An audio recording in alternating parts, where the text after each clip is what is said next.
بسم اللہ الرحمن الرحیم۔ پرانے وقتوں میں ایک شخص نے کسی وجہ سے اپنی بیوی کو طلاق دے دی۔ لوگ اس کے پاس آئے اور پوچھا کہ طلاق کیوں دی ہے؟ اس شخص نے بولا کہ میری بیوی اب عدت میں ہے، میں اس سے رجوع کرنا چاہتا ہوں تو کر سکتا ہوں، میں اس کے عیب بیان کروں گا تو میں اس سے رجوع کس منہ سے کروں گا؟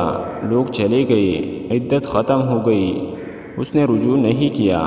لوگ پھر اس کے پاس آئے اور طلاق کی وجہ پوچھی تو اس نے کہا کہ اگر اب اس کے عیب بیان کروں گا تو اس کی شخصیت کو مسخ کرنے کے مترادف ہوگا، اس کی شادی نہیں ہوگی۔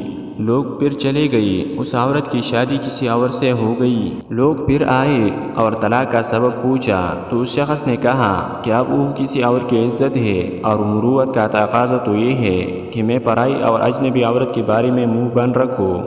وہ صاحب کہتے ہیں جب کسی کو چھوڑ دو تو اسے رسوا مت کرو، یہ دل برا سہی پر سر بازار تو نہ کہہ، آخر تو اس مکان میں کچھ دن رہا بھی ہے۔